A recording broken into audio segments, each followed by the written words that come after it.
At the gates of the city, Arjuna and Uttara quietly switched places. News of their victory had already been sent to King Virata, who was thrilled to hear that his son Uttara was returning home victorious after defeating the Kauravas. The king, who was playing a game of dice with Kanka at the time, immediately ordered a grand celebration in Uttara's honor. However, Kanka suggested that Bryanala, the charioteer, should also be honored at the event. Virata was puzzled by this and asked Kanka why he seemed jealous of Uttara's success. Kanka calmly replied, "I'm not jealous, but it's only fair that Bryanala is recognized too." This irritated Virata, who reminded Kanka that Uttara's victory over the Kauravas was nothing short of incredible and should be remembered forever. But Kanka, still persistent, insisted that Uttara owed much of his success to Bryanala, whom he knew well from his time in Yudhishthira's court. Angered by Kanka's words, the king threw the dice at him, hitting Kanka on the forehead and causing it to bleed. Sairandri, who was nearby, rushed over with water to clean the wound and applied cotton to stop the bleeding.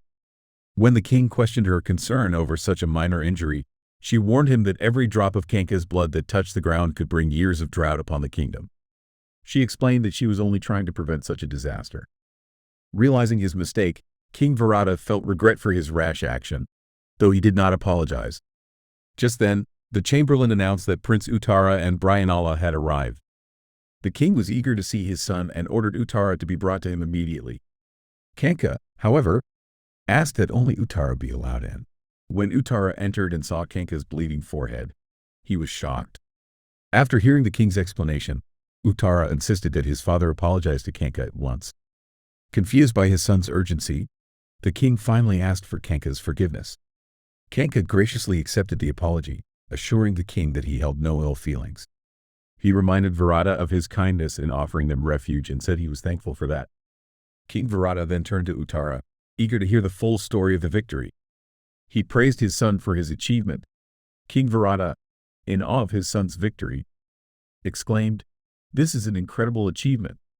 How did you manage to defeat the mighty Kaurava warriors all by yourself?" Uttara, humbled, replied, "Father, I didn't defeat them alone. A divine prince, gifted with extraordinary powers, took pity on me and fought the Kauravas. I was merely his charioteer. You should have seen it. It was as if the gods themselves were watching. Even great warriors like Bhishma, Drona, Kripa, Ashvatthama, Karna, and Duryodhana were all defeated by him." Hearing this, the king said, "Then we must honor this hero who saved us. Where is he? Bring him to the palace, for I would like to offer him the hand of our princess, Uttara." In gratitude, Uttara smiled and assured his father, "Don't worry, he will come to us in time.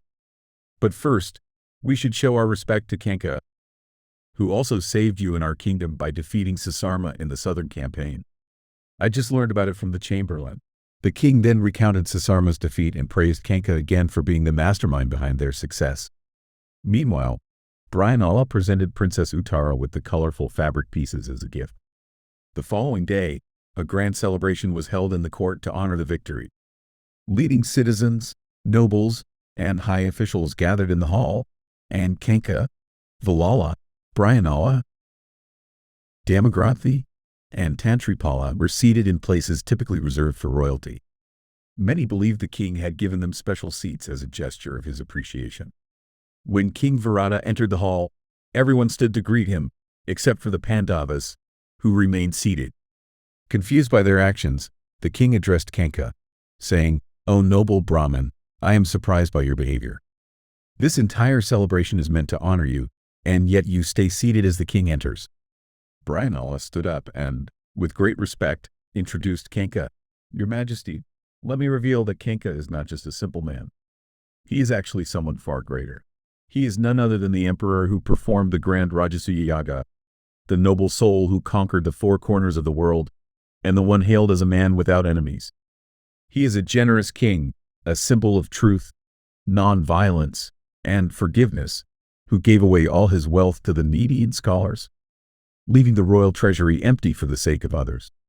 Bryanala, standing before the crowd, continued, "Kanka is not just a simple man but the embodiment of our sacred heritage and culture.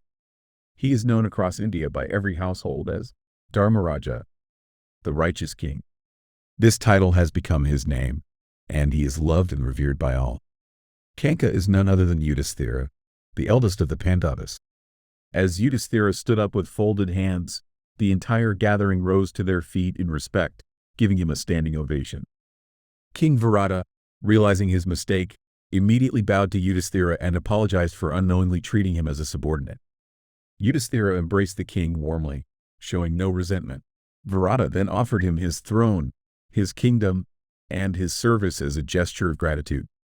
With a smile, Yudhishthira graciously declined, saying, "Your friendship is the most valuable thing to me, and that is more than enough." Curious, Virata asked, "Where are your brave brothers and the noble queen Draupadi?" Yudhishthira smiled and revealed, "Valala, who prepared your meals every day, is Bhima. Damagranthi is Nakula, Tantripala is Sahadeva, and, last but not least, Bryanala is Arjuna. And Sairandri, she is none other than Draupadi." The king, overjoyed, embraced each of the Pandava brothers one by one as the crowd erupted into applause. Virata then sent a message to Queen Sudeshna, instructing her to treat Draupadi with the utmost respect and to give her a place in the royal guest house.